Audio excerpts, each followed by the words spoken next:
ঝলমলে সকালে যখন শহরের শিশুরা স্কুল ব্যাগ কাঁধে নিয়ে বের হয়, তখন 4 বছর বয়সী ছোট্ট নোহা তার বাবার অটোরিকশায় চড়ে শুরু করে দিনের যাত্রা। তার স্কুল নেই, বই নেই, এমনকি কোনো খেলার সাথীও নেই।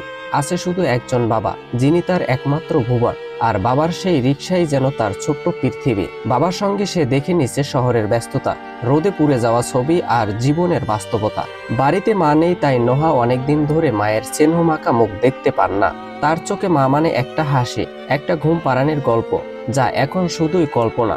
সারাদিন রাস্তায় রিকশার ঝাঁকুনিতে কেটে যায় তার শৈশবের সময়। দুপুর গড়িয়ে বিকেল আসে, সন্ধ্যা নামে ক্লান্তির রং নিয়ে। আর নোহা চুপচাপ বাবার পাশে বসে ভাবে আর আকাশের দিকে তাকায়। হয়তো ভাবে, আজ কি মা ফিরে আসবে? মায়ের স্নেহহীন ওই দিনগুলো যেন তার জন্য এক নীরব অপেক্ষার গল্প। এই ছোট্ট মুখে চাপা পড়ে থাকে হাজারো প্রশ্ন, আর প্রতিটি নিঃশ্বাসে জমে থাকে মা ডাকটা একবার বলার তীব্র ইচ্ছে।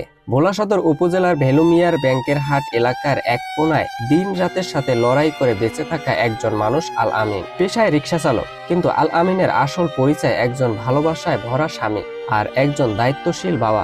সময়ের চাকা কখনো ধীরে, কখনো ঝড়ের গতিতে ঘুরে। একসময় সেই চাকা ঘুরে আল আমিনের পক্ষেও এসেছিল একটু আলো।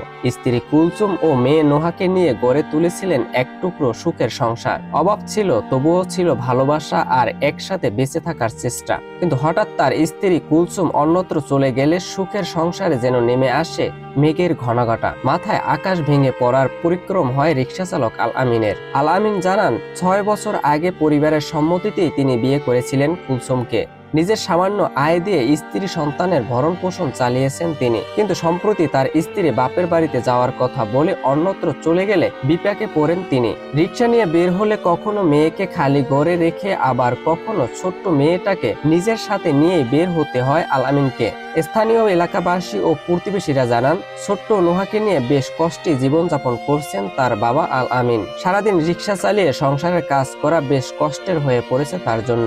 আল আমিন দেরিতে বাড়ি ফিরলে প্রায় চুলায় জ্বলে না আগুন। খেয়ে না খেয়ে দিন কাটাতে হয় আল আমিনের ছোট্ট মেয়েটিকে। নোহার কোনো অভিযোগ নেই, তার পৃথিবীটা এখন একটাই, বাবা আর সেই 3 চাকার রিক্সা। সেখানে সে আঁকছে এক নতুন সকাল, যেখানে ভালোবাসা আর সাহস মিশে তৈরি হয় জীবনের নতুন গল্প। এই শহরের কোলাহলে ব্যস্ততার মধ্যে হয়তো আমরা অনেকেই এমন এক শিশুর দিকে তাকিয়ে দেখি না, কিন্তু নোহার মতো শিশুরা আমাদের চোখে আঙ্গুল দিয়ে দেখিয়ে দেয়, ভালোবাসা আর নিষ্পাপ হাসি হয়তো জীবনের সবচেয়ে বড় শিক্ষা।